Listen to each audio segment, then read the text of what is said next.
से, और उसको एक बार यूपी भेज दीजिए, बाकी उपचार हम अपने आप करवा लेंगे। दुर्भाग्य है कि उन्होंने आदर्श किसको माना है, यानी औरंगजेब को। औरंगजेब को ये लोग अपना आदर्श मान रहे हैं। औरंगजेब का पिता शाहजहां अपनी जीवनी में लिखता है, अपनी आत्मकथा में लिखता है कि खुदा करे कि ऐसा कमबख्त किसी को पैदा ना हो। मैं समाजवादी पार्टी से जुड़े हुए मित्रों से कहना चाहता हूं, भारत की विरासत पर आप गौरव की अनुभूति नहीं करते? कम से कम जिनके नाम पे आप राजनीति करते हैं उनके विचारों को ही मान लेते।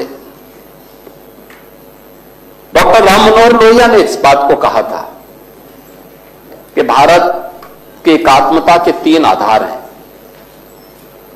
श्री राम, श्री कृष्ण और शिव शंकर, भगवान शिव। जब तक भारत की जनता इन 3 देव महापुरुषों के प्रति श्रद्धा का भाव रखेगी, तब तक भारत को भारत बने रहने से कोई रोक नहीं सकता। दुनिया की कोई ताकत भारत का बात नहीं कर सकता। डॉक्टर राम मनोहर लोहिया प्रखर समाजवादी थे। वे हमारी विचारधारा से जुड़े हुए नहीं थे, हां कांग्रेस के विरोधी थे, अपने मुद्दों पर लड़ते थे। आज समाजवादी पार्टी डॉक्टर लोहिया के विचारों से कितनी दूर भाग चुकी है। आज राम को, कृष्ण को, शिव की परंपरा को, भारत की विरासत को कोसना ये समाजवादी पार्टी का मानो जीवन का उद्देश्य हो गया। और दुर्भाग्य है कि उन्होंने आदर्श किसको माना है, यानी औरंगजेब को। औरंगजेब को ये लोग अपना आदर्श मान रहे हैं। औरंगजेब का पिता शाहजहां अपनी जीवनी में लिखता है, अपनी आत्मकथा में लिखता है कि खुदा करे कि ऐसा कमबख्त किसी को पैदा ना हो। उसने आगरा के किले में अपने बाप को कैद करके रखा, एक एक बूंद पानी के लिए तरसाया। और अगर इनको औरंगजेब पर गौरव की अनुभूति होती है तो ये लोग कम से कम पटना की खुदाबख्त लाइब्रेरी में जाकर के एक बार शाहजहां की ही जीवनी को पढ़ लें, देख लें, उसकी पीड़ा को देखें।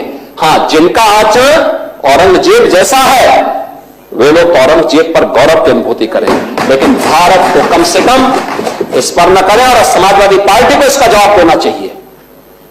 भारत की आस्था पर प्रहार करने वाला दुर्दांत,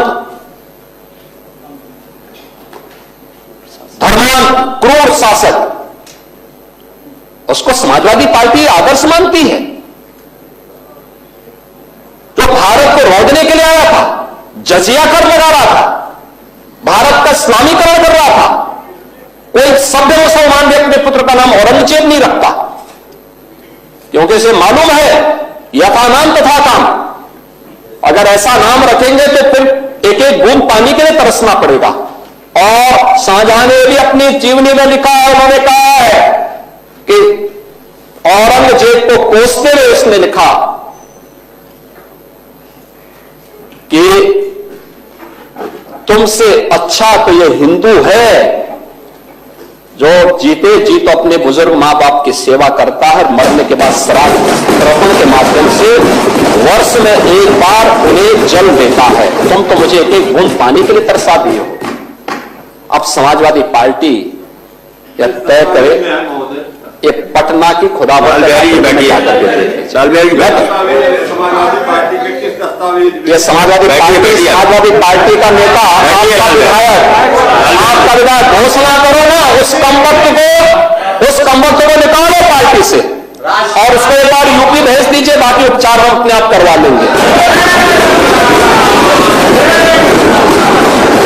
जो व्यक्ति छत्रपति शिवाजी महाराज की परंपरा पर गौरव की अनुभूति करने की बजाय लज्जा महसूस कर रहा हो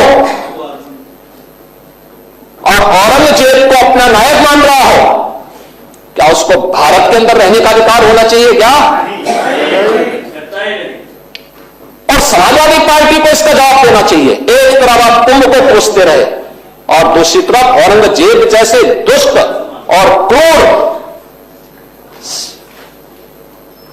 धर्मान मंदिरों को तोड़ने वाले व्यक्ति को, भारत की आस्था को निर्मलता के साथ रौंदने का कार्य करने वाले व्यक्ति को महिमामंडन करते हो। आखिर कौन सी नस ऐसी आपकी दबी हुई है कि आप लोग अपने उस व्यक्ति पर, उस विधायक पर नियंत्रण नहीं कर पा रहे हैं? और इसीलिए मैं कहना चाहता हूं कि व्यक्ति के विचार अलग हो सकते हैं, मानव खंडन क्यों नहीं समाजवादी पार्टी है? समाजवादी पार्टी खंडन करे इसका। लाल बिहारी सुनिए, समाजवादी पार्टी को, लाल बिहारी समाजवादी पार्टी को इसका खंडन करना चाहिए। समाजवादी पार्टी को इसका खंडन करना चाहिए और समाजवादी पार्टी को इसको बाहर निकाल देना चाहिए,